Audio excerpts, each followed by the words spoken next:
Hello, everyone, and welcome back to Potty Plane Entertainment. My name is Chris, and in case you don't know, I review movies and I rank them on a scale of 0 to 100 in increments of 5. Today, we are going to be talking about one of the best movies of all time, Pulp Fiction.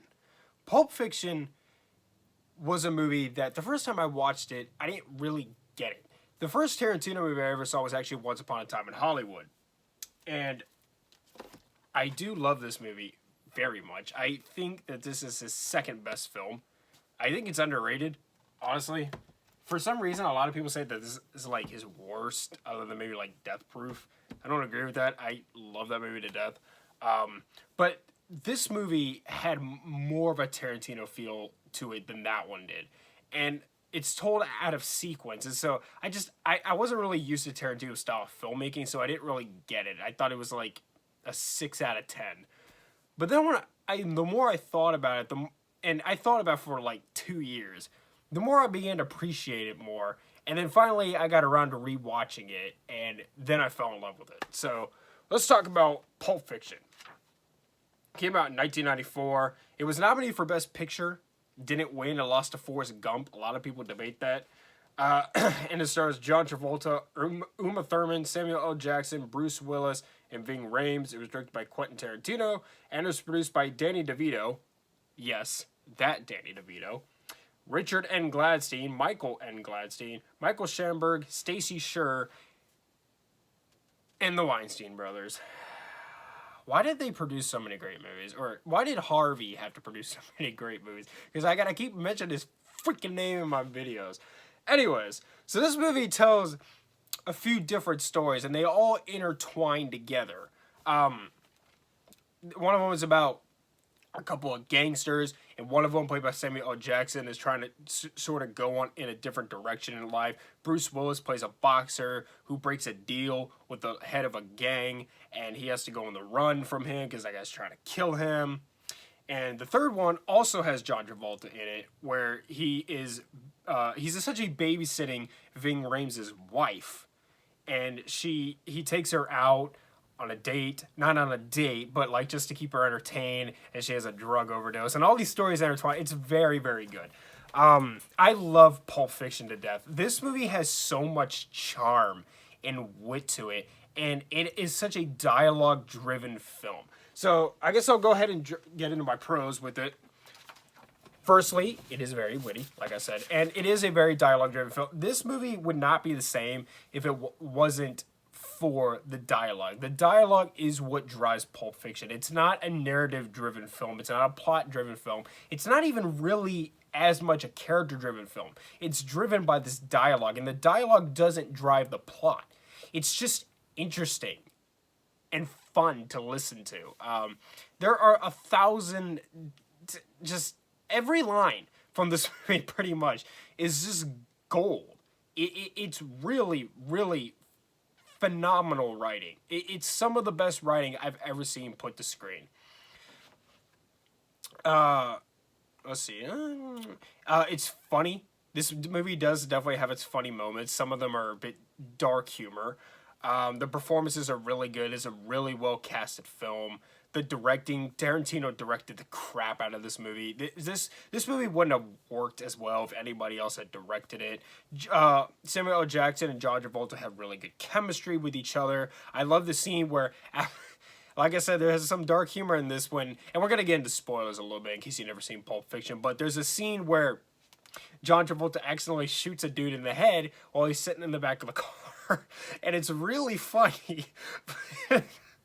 And so they have to get the car cleaned up because they don't want to get caught by the cops, and so they bring in Harvey Keitel to help him clean it up, and that's really suspenseful because not only obviously they can't take the car back out on the road because they're gonna get caught, but because they go to Quentin Tarantino's house and he plays a different character in this movie, and his wife is coming home in like a half an hour or something like that. So they got to hurry up and get this cleaned up so that his wife doesn't come home and flip out. But and that's such a stupid thing, but even that creates like so much suspense in the scene. The characters are very interesting. This movie, like I said, the movie is driven by the characters, but not as much as it's driven by the dialogue. But the characters are very interesting, and I like them very much, even though they're all kind of not very good people. It's like Goodfellas. It has really good characters in it, even though they're not very good people. It was a very, very, very well casted film. John Travolta won an Oscar for this movie. So did I think Uma Thurman won an Oscar for this movie as well. I think Samuel L. Jackson was nominated for it.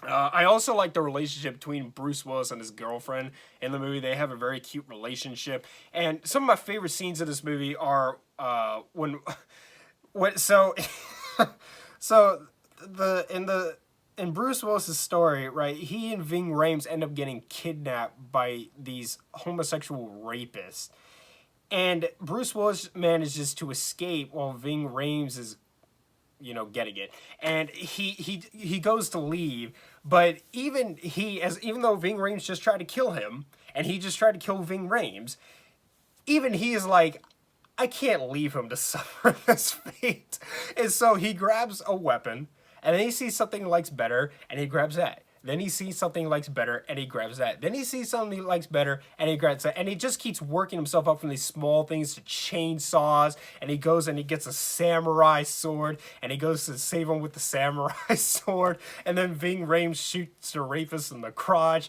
It's just so good. It's just so good. Of course, I love the diner scene at the end of this movie when Samuel L. Jackson, he could just shoot the robbers in the diner scene. These people are robbing this diner, and Samuel L. Jackson and John Travolta are there, and John Travolta's on the toilet in the bathroom, so he doesn't really know what's going on.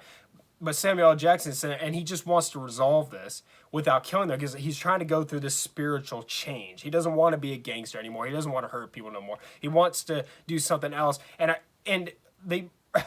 One of the best parts of how they bring this on is when Samuel L. Jackson and John Travolta almost get shot in the apartment, and all the bullets fly around them. And you would think that they would just... Any other director would just sort of show that it would be a funny moment and then move on. But Tarantino settles in on this. He has a good dedication to jokes. Quentin Tarantino likes to dedicate to jokes. There's some movies where he'll dedicate an entire scene solely to one joke. And he doesn't do exactly dedicate a whole scene to this, but John Travolta and Samuel L. Jackson have a back and forth about how all the bullets just went right around them. And John Travolta's like, come on, dude, it's just a coincidence. And he's like, no, we are not leaving until you admit that this is an act of God. It's just so funny. Let's see. All right, so I think the only complaint I would have with this movie is that when Harvey Keitel, John Travolta, Samuel L. Jackson, when they're transporting the body after they clean up the car and they clean up themselves, it would have... He talks about how, like, just follow my lead because we don't get pulled over by the cops. I wish that there was actually a scene where they did get pulled over by the cops, because I think that would have been funny and suspenseful at the same time. But it's just something I would have liked to have seen. Now, before I go, I do want to talk about one of the most commonly talked about topics of this movie, which is what's in the briefcase. Samuel L. Jackson has got this briefcase that belongs to Ving Rhames, and whenever they open it up, there's a glow, but you never find out what's in the briefcase. Now, I did some research into some fan theories for this, and the one that I find the most interesting is that Ving Rhames' soul is in the briefcase, and that's why he has the Band-Aid on the back of his head, because he let his soul exit from there when he sold his soul to the devil. But I read otherwise, that really the reason why he had that Band-Aid on was from shaving his head, and he just had like razor burn there. So I don't know. It's funny. It is fun to think about what could be in the briefcase. What do I think is in it? Maybe some sort of cool gun or something. I don't know. It's just fun to think about. But Pulp Fiction is one of the best movies of all time. I think this movie is just so charming in everything it does. It is surprisingly funny.